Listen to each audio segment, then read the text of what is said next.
Hi, gang. Sexy. Welcome back to Chickamauga. So we're getting ready to kick off the 9 a.m. turn. So we've already knocked out the first two morning turns, and well, let's take a quick scan of the battlefield. Then I want to talk about a couple mechanics that have come to light for me. All right. So, and you'll understand when I talk about these mechanics why just showing you this up front, the deployment of units, okay? All right. First thing is I'm going to say is I've got too much ground covered, I think, by the Confederates at the moment. I think this is a potential Gettysburg fishhook type thing, all right? Uh, and in the same token, especially with the Union right now, with divisions kind of separated, like Thomas's guys are in multiple locations. However, the Yanks have been able to sort of form some kind of defensive line. Okay, they've done really well down here at the bridge, at the Lee Bridge down here. They've thrown the Confederates back across there for that one unit that can't get away. They're not even messing with him.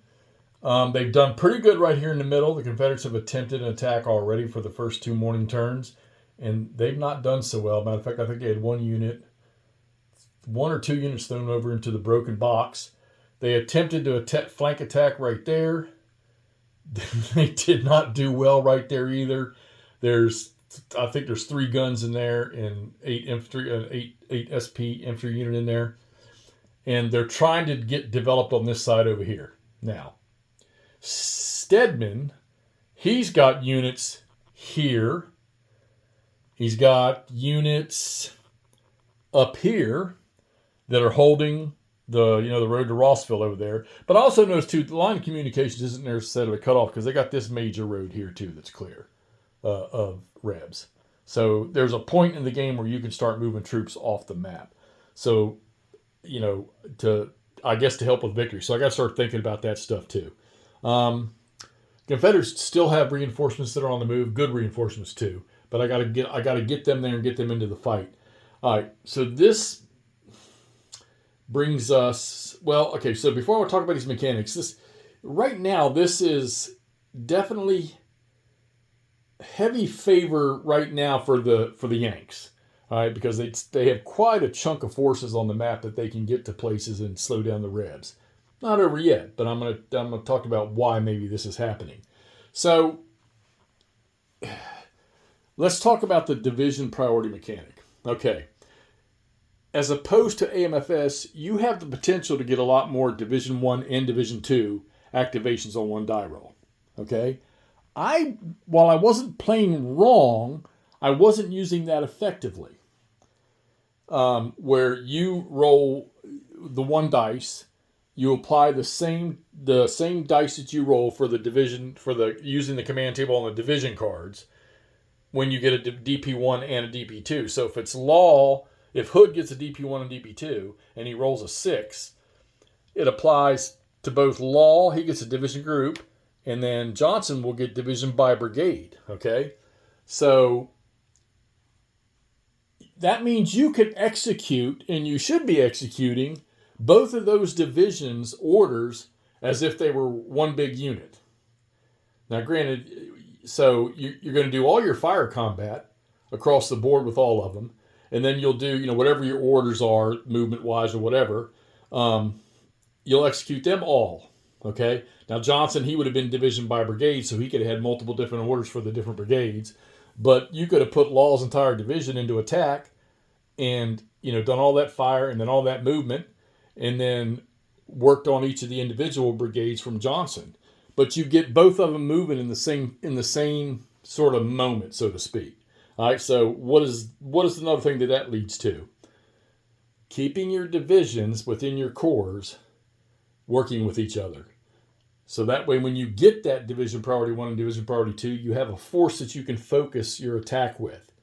All right, same works for the Union. So right now, if Thomas were to get a division 1 and division 2, hell, he's got Palmer here, he's got Negley there, he's got Brannan, who we know his story. He's the secondary line. He's getting ready to sit up on the ridge there. And you got Baird down here trying to get up the road. Of course, he's in the fourth slot, so he's not doing much moving. Actually, he's in the third slot. And then you got Reynolds.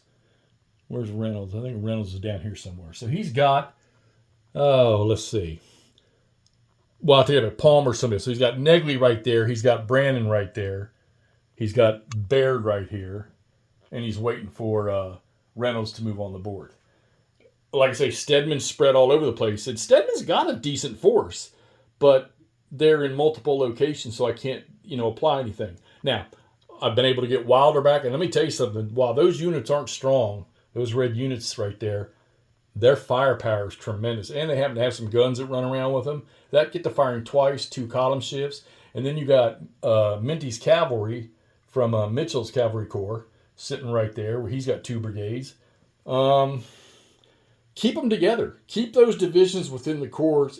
Granted, you may not be able to because the battlefields they're just constantly, the fronts are constantly changing. You're going to shift troops. But when you can, try to keep them together. I would say right now the most destitute location on the map is probably right here in the zone right here.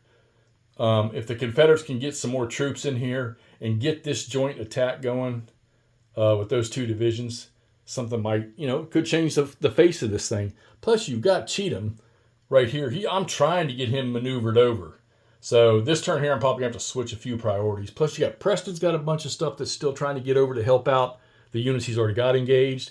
I know somebody was talking about piecemeal brigade attacks, and I'm doing a lot of that, and I'm trying to change that philosophy to get some of these divisions working together whenever I hit these DP1s and DP2s on the same die roll. But you got to have these units near each other in order to get any kind of focused attack or power in the attack going, okay? So there's a progression. We're going to start the 9 turn. You fly through these turns pretty good because it's not like you're moving, 20 or 30 counters every time you turn a card over. Sometimes you might not move one at all.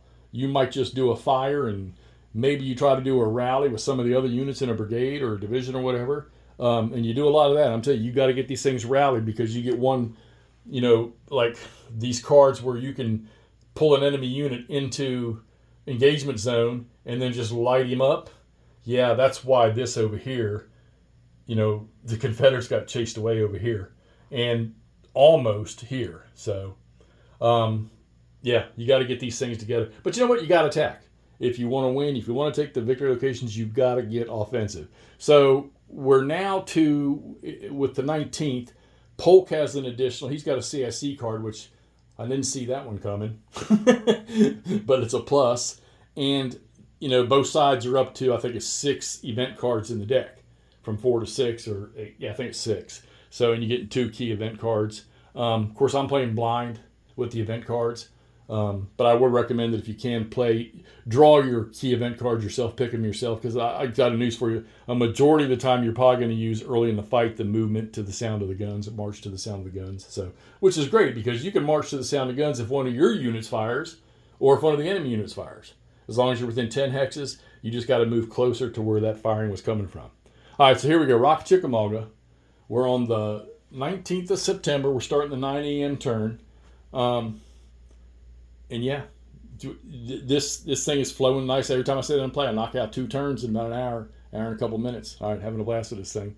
All right, let's get this going to the next one, and we'll get you all briefed. Maybe about lunchtime in this fight because it's starting to pick up. See you soon.